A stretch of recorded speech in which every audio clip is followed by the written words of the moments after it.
বিগত ভিডিওতে আমরা দেখেছিলাম যে বঙ্গবন্ধু ও কর্নার এবং সুবর্ণ জয়ন্তী সম্পর্কিত যে মেনুটা আছে সেই মেনুটা আমরা কিভাবে কাজ করব সেটা সম্পূর্ণ দেখানো হয়েছে। এবার আমরা আসবো ডান সাইডে দেখেন পাঠদানে অনুমতি স্বীকৃতি, শ্রেণীভিত্তিক অনুমোদিত শাখা, এমপিও জাতীয় গণিত তথ্য, এগুলো ভিতর প্রত্যেকটা ক্লিক করলে একটা ফাইল আসবে। সেই ফাইলটা কিভাবে আপলোড করব অ্যাডমিন প্যানেল থেকে সেটা এখন দেখানো হবে।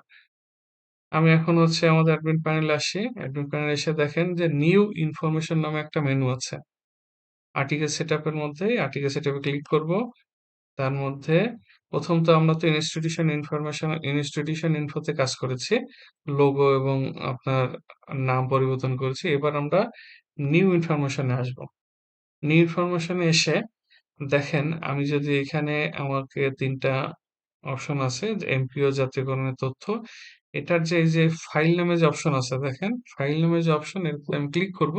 ক্লিক করে আমার যে এমপিও জাতীয়করণের যে একটা চিঠি আমার প্রতিষ্ঠানের জন্য ছিল সেটা ব্রাউজ করে আমি কোথায় আছে আমি একটা টেস্ট ফাইল আপলোড করেছি সেই টেস্টটা আমি যদি আপলোড করি ওপেন দিয়ে আপলোড ঠিক এভাবে প্রত্যেকটা বাকি যে আরো যে ২ টা আছে ঠিক সেভাবে আমাকে আপলোড করতে হবে। আর ফাইলটা দেখতে চাইলে ক্লিক টু ভিউ আমি অ্যাডমিন হিসেবে আমি দেখলাম যে ফাইলটা সঠিক ফাইলটা আপলোড হয়েছে। এবার মেইন ওয়েবসাইটে আসি। ওয়েবসাইটে একটু রিফ্রেশ দেওয়ার পরে এমপিও জাতীয়করণের তথ্যতে আমি ক্লিক করলে দেখেন আমার এখানে কিন্তু ফাইলটা চলে আসছে। এখান থেকে আমি চাইলে ডাউনলোড করে আমি দেখতে পারবো। বা এমনি এমনি এমনি প্রিভিউ আমি দেখতে পাচ্ছি। আমার যদি ডাউনলোড করার দরকার হয় তাহলে আমি ডাউনলোড করে নিব। ঠিক একই রকমভাবে পাঠদানে অনুমতি স্বীকৃতি এবং শ্রেণীভিত্তিক অনুমোদিত শাখা এই ২ টা ফাইল আপনাদের ঠিক নিজ নিজ প্রতিষ্ঠানে যেটা আছে সেটা আপনারা আপলোড করে দিবেন। এরপরে আসেন একটা গুরুত্বপূর্ণ বিষয় হচ্ছে ব্যানার। ব্যানারটা কোথায় আছে দেখেন মেইন ওয়েবসাইটে একটু আসি। দেখেন এই যে পানিয়া আদর্শ মাধ্যমিক বিদ্যালয়ের পিছনে আপনার একটার পর একটা হরিণের ছবি আসতেছে, বাঘের ছবি আসতেছে। এগুলো আপনাদের প্রতিষ্ঠানের ছবি কিভাবে দিবেন সেটা একটু আমি এবার দেখাবো। আমি টেস্ট পারপাসে আরেকটা আ ছবি নিয়ে মানে আরেকটা ছবি নিয়ে থাকি। একটু আপনাদেরকে দেখাই।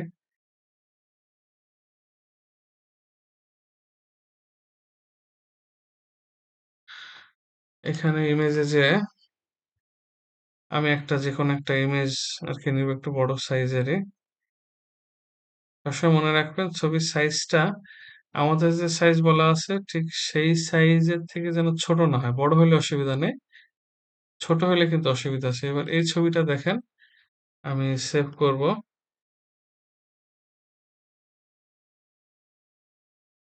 এখন এই ছবির যে সাইজটা এটা যদি আমি আপলোড করতে চাই তাহলে কিন্তু আমার তাহলে কিন্তু হবে না। কারণ আমার লাগবে এখন দেখেন যে ব্যানারে আমি ক্লিক করার পর আমি এড এ আসবো। এড এ ক্লিক করার পরে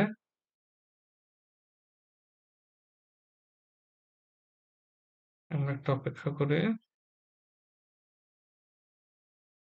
আমরা এড এ ক্লিক করলাম। এড এ ক্লিক করার পর দেখেন ছবির সাইজ দেখাচ্ছে ৯৬০ বাই ৩৬৬।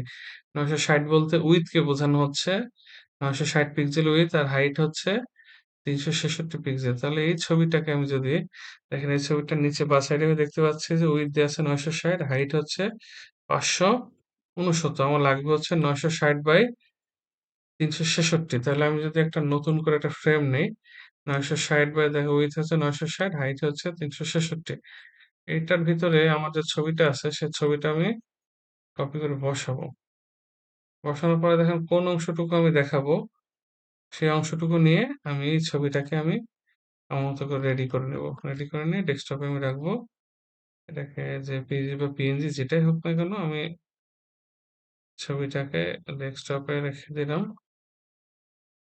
টেস্ট আইএমএস ইমেজ হবে। এখন দেখেন যে ব্যানারে এসে টাইটেল ১ নম্বর দিব বা ৪ নম্বর দিব।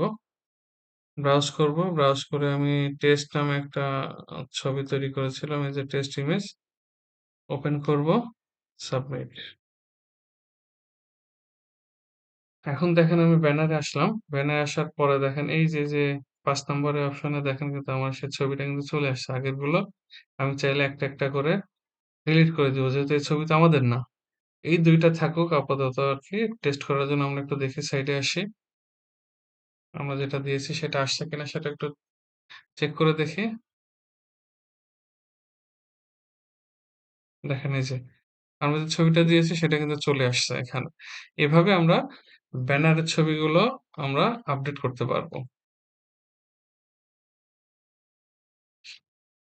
এরপরে দেখেন আমরা মেইন সাইডে আসি। এই যে ডাউনলোড অপশন যেটা, ডাউনলোড অপশন কোথায় আছে? ডাউনলোডে হচ্ছে এমন একটা অপশন, এমন একটা মেনু যেখানে বিভিন্ন ধরনের ফর্ম থাকতে পারে, বিভিন্ন নোটিশের ওই জায়গায় আপনি চাইলে নোটিশেও দিতে পারেন, আবার ডাউনলোডেও একটা কপি রাখতে পারেন, অ্যাডমিশনের তথ্য ওইখানেও রাখতে পারেন বা এখানে একটা কপি রাখতে পারেন। ফাইল রিলেটেড যদি কোনো কিছু থেকে থাকে তাহলে ডাউনলোড একটা আপনি অ্যাডমিশন বলেন, পরীক্ষার সিলেবাস বলেন বা এমনি সাজেশন বলেন, এগুলো যেকোনো বিষয় আপনি আপনার নির্দিষ্ট মেনুতে রাখার পরেও আপনি চাইলে ডাউনলোডে রাখতে পারেন। যেহেতু ডাউনলোডে রাখলে দেখা যাচ্ছে যে একদম উপরে আছে, ওখান থেকেও মানুষ ইজিলি আরকি খুঁজে পেতে পারে। এজন্য ডাউনলোড অপশনটা মেনুটাকে একটু দেখাই আপনাদেরকে। দেখেন বাঁ সাইডে এই যে ডাউনলোড নামে যে মেনুটা অ্যাডমিন প্যানেলে, এগুলো যেগুলো আছে যেটা করবেন হচ্ছে আগে যা আছে সব ডিলিট করে দিবেন। কারণ এগুলো তো আপনাদের কোনো ইনফরমেশন না। এগুলো একটা ডামি কিছু তথ্য দিয়ে এগুলো রেডি করা হয়েছিল। আমি ২ টো রেখে দিচ্ছি আপনাদেরকে দেখানোর জন্য। এবার অ্যাডে আসবো। অ্যাডে আসার পর একটা টাইটেল লিখবো। একটা টাইটেল লিখবো যে আ ABC লিখলাম। ফাইল টাইপটা অলওয়েজ পিডিএফ দিবেন। আর ফাইলটা যেহেতু আমরা পিডিএফ আপলোড করব সেহেতু আমরা এখানে ফাইল টাইপটা পিডিএফ দিলাম। যদি হচ্ছে ইমেজ হয় তাহলে ইমেজ দিবেন ফাইল টাইপটা। তবে ইমেজ আর পিডিএফ এই ২ টা আপনারা ইউজ করবেন। দেখেন ফাইলটা আমরা নিয়ে আসছি। এবার সাবমিট দিব। মেইন ওয়েবসাইটে আসি। ডাউনলোডে ক্লিক করি। তারপর দেখেন এই যে এবিসি ২ তারিখে আজকে এবিসি নামে একটা ফাইল আপলোড করেছি বা ফর্ম যেটাই বলেন না কেন, চেক করার জন্য বিস্তারিত ক্লিক করলে দেখেন এটা সেই ফাইলটা চলে আসছে, নির্দিষ্ট ফাইলটা। তাহলে এভাবে আমি চাইলে বিভিন্ন ফর্ম বা অন্যান্য আনুষঙ্গিক যে জিনিসগুলো আছে সেগুলো আমরা এখান থেকে ডাউনলোডের মাধ্যমে এগুলো আমরা দিতে পারি।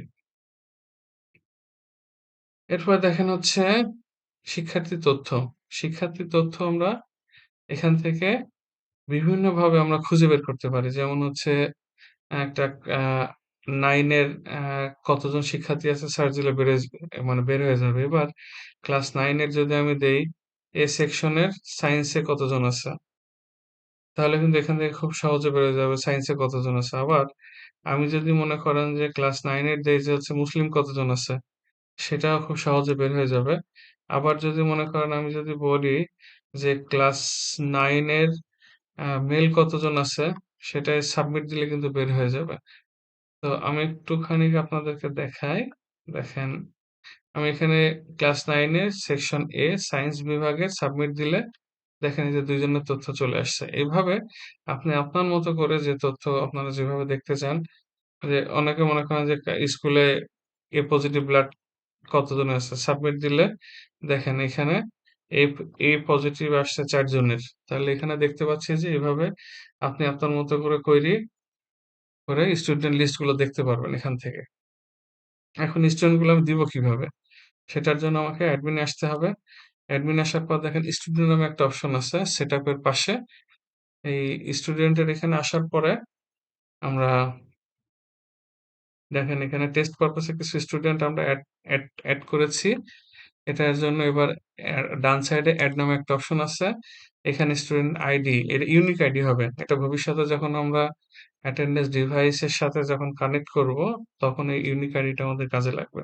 ক্লাস রোল থাকবে, সেশন থাকবে, full name, father name, mother name, date of birth, কোন ক্লাসে সে দিবেন, কোন সেকশনের, কোন গ্রুপ, এগুলো সব আপডেট করে স্টুডেন্ট গুলো এখান থেকে ছবি দিয়ে সাবমিট দিয়ে স্টুডেন্ট গুলো লিস্টে চলে আসবে। তাহলে আমরা এখানে দেখলাম যে কিভাবে স্টুডেন্ট গুলো আমরা সুন্দর করে এড করতে পারবো এবং ভিউ করতে পারবো। ধন্যবাদ।